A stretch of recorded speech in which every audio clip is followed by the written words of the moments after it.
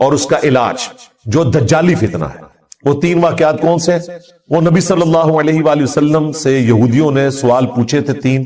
Number 1، اصحاب الکہف کون ہے اور ان کا کیا واقعہ ہے، وہ بیان ہوا۔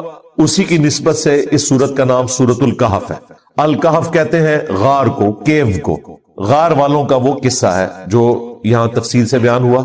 وہ انشاءاللہ تعالی ہم نیکسٹ کلاس کے آغاز میں مکمل بیان کریں گے اور اس سے متعلقہ آیات کو کور کریں گے۔ دوسرا، حضرت موسیٰ علیہ السلام اور خضر علیہ السلام کا واقعہ ہے۔ یہ لفظ ہے خضر، ویسے اردو میں ہم خضر بھی بول دیتے ہیں۔ خضر علیہ السلام کا واقعہ، اس کو صوفیاء نے اپنے حق میں استعمال کیا، اس کے اوپر میری الگ سے ویڈیوز ریکارڈ ہیں، انشاءاللہ اس قرآن کلاس کے اندر بھی جب وہ واقعہ آئے گا میں تفصیل سے گفتگو کروں گا۔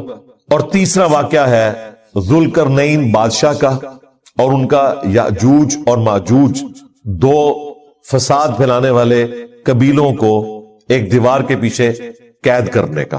یہ 3 واقعات ہیں، یہ زیادہ مشہور ہیں، لیکن اصل چیز جو تھی وہ دجالی فتنہ، جس میں مبتلا ہو کر آپ آخرت سے روگردانی کر لیں گے، وہ اس کا مرکزی ٹاپک ہے۔ وہ آپ کو سٹارٹ میں ہی اندازہ ہو جائے گا، بیچ میں مثالیں بھی آئیں گی اور کنکلوژن بھی اسی کے اوپر جا کر ہوگی انشاءاللہ تعالی۔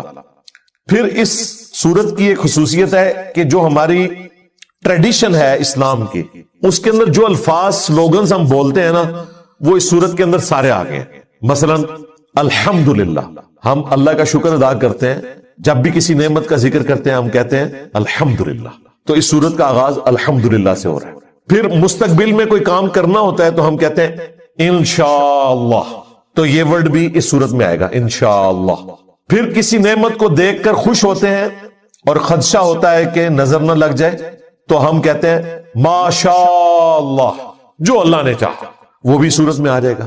پھر شیطان کے فتنے سے بچنے کے لیے لا حول ولا قوت الا باللہ، نہیں ہے طاقت نیکیاں کرنے کی اور نہ ہمت ہے گناہوں سے بچنے کی مگر اس کی توفیق سے، تو وہ بھی مختصر شکل میں اس میں آئے گا لا قوت الا باللہ۔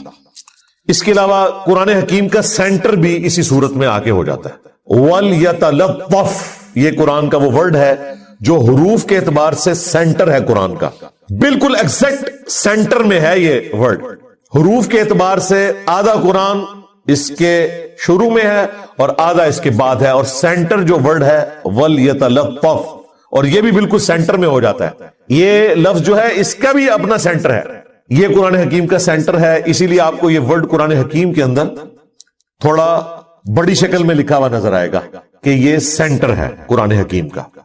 پھر اس میں قصہ آدم اور ابلیس کے اندر جو ایک یونیورسل ٹروتھ تھا وہ صرف قرآن میں یہیں پر آیا ہے، باقی اس کے علاوہ بھی 6 جگہ پہ قصہ آدم اور ابلیس آیا ہے، سورۃ البقرہ میں، سورۃ الاعراف میں، سورۃ الحجر میں، سورہ صاد کے اندر، سورہ بنی اسرائیل کے اندر، لیکن یہاں پر اللہ تعالیٰ نے وہ ٹروتھ ریویل کیا کہ شیطان فرشتہ نہیں تھا بلکہ جن تھا۔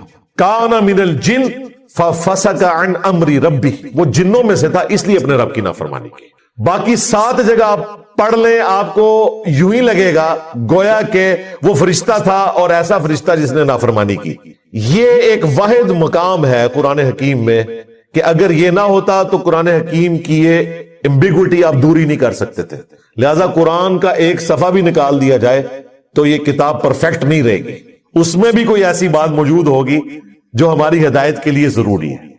پھر اس کے اینڈ پہ جا کے وہ شعراء آفاق آیت آئے گی کہ اگر زمین کے سارے سمندر سیاہی بن جائیں اور اللہ تعالیٰ کے کلمات لکھنا شروع کریں تو یہ سمندر ختم ہو جائیں گے، اس کے کلمات ختم نہیں ہوں گے۔ سبحان اللہ وبحمدہ عدد خلقہ ورضا نفسہ وزنۃ عرشہ ومداد کلماتہ۔ بلکہ سورہ لقمان میں تو آیا کہ زمین کے سارے درخت اگر ان کی کلمے بنا لی جائیں اور یہ سارے سمندر سیاہی بن جائیں اور 7 سمندر اور بھی اس میں شامل کر لیں تب بھی تیرے رب کے کلمات ختم ہونے والے نہیں۔ اور پھر اس کی آخری جو 2 آیات ہیں وہ 2 قل ہیں، جو میں نے کہا تھا سورہ بنی اسرائیل کی آخری 2 آیات بھی قل کے ساتھ ہیں، اس کی بھی قل کے ساتھ ہے۔ اور جو آخری آیت ہے 110 نمبر، وہ مشہور زمانہ آیت ہے قل انما انا بشر مثلکم، اے نبی تم فرما دو کہ انسان ہونے میں ایز اے اسپیشی میں بھی تمہاری طرح کا ایک انسان ہوں۔ مرتبے کی بات نہیں ہو رہی،